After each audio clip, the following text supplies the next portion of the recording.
Shalom kekasih-kekasih Tuhan. Renungan pada hari ini berjudul Indahnya Ciptaannya. Sebelum kita mendengarkan renungan pada saat ini, marilah kita sama-sama mengawalinya dengan berdoa. Bapa, di dalam nama Tuhan Yesus Kristus ya Roh Kudus, berfirmanlah kepada kami pada saat ini ya Tuhan, karena kami anak-anak-Mu telah siap untuk mendengar dan melakukannya. Dalam nama Tuhan Yesus Kristus. Amin. Firman Tuhan pada saat ini terambil dari Amos 4 ayat 13. Sebab sesungguhnya Dia yang membentuk gunung-gunung dan menciptakan angin, yang memberitahukan kepada manusia apa yang dipikirkannya, yang membuat fajar dan kegelapan dan yang berjejak di atas bukit-bukit bumi. Tuhan, Allah semesta alam, itulah namanya. Kekasih-kekasih Tuhan, beberapa waktu lalu kami sedang melakukan rekreasi dan ibadah padang bersama dengan anak-anak Tuhan. Jujur, kami begitu kagum dengan pemandangan yang indah selama perjalanan menuju ke tempat wisata itu. Di saat itulah kami teringat akan sabda Tuhan yang disampaikan melalui Nabi Amos, bahwa Tuhanlah yang membentuk gunung-gunung dan menciptakan angin. Karena semua itu adalah ciptaan Tuhan, maka setiap orang yang memandang dan mengagumi kecantikan dan indahnya ciptaannya akan merasakan kedamaian yang tak terlukiskan. Akan sangat disayangkan bila alam atau lingkungan hidup yang begitu cantik dan indah ini mengalami kerusakan, saudaraku. Walau tidak bisa kita pungkiri bahwa kerusakan itu bisa saja terjadi oleh karena faktor alam itu sendiri. Misal, ada gunung meletus, gempa bumi, angin topan, dan lain sebagainya. Tetapi kerusakan terbesar dari lingkungan hidup itu adalah dari manusia, saudaraku. Ya, dari manusialah justru yang menjadi penyebab kerusakan terbesar dari alam itu.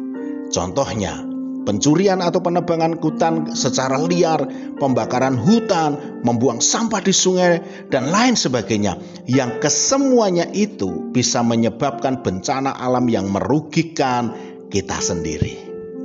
Untunglah pemerintah memiliki perhatian khusus tentang masalah kerusakan alam ini, sehingga ada upaya-upaya pemerintah untuk menjaga kelestarian alam ciptaan Tuhan ini, diantaranya dengan reboisasi atau penanaman hutan kembali agar dapat berfungsi dengan baik, yakni sesuai dengan peruntukannya kembali.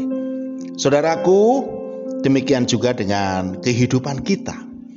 Kita itu diciptakan Tuhan dengan sangat baik, bahkan sangat istimewa, sangat indah, sangat cantik. Sebab diciptakan dengan segambar dan serupa dengan Tuhan. Yang luar biasanya, tubuh kita ini dijadikan sebagai baitnya Tuhan, saudaraku.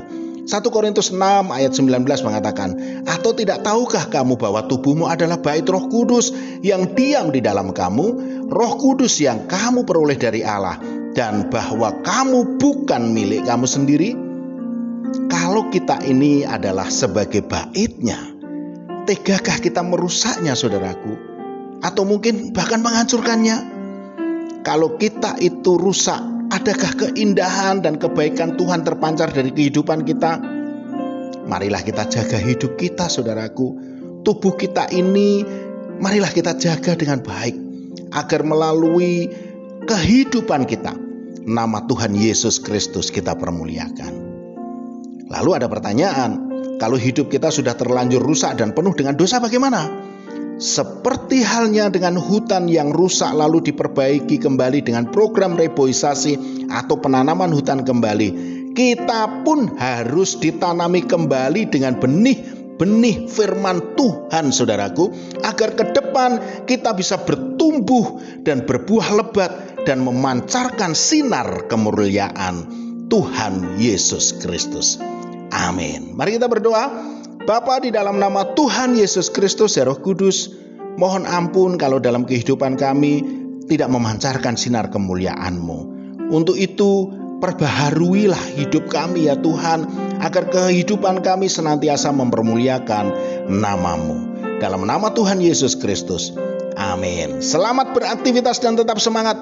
Tuhan Yesus Kristus memberkati.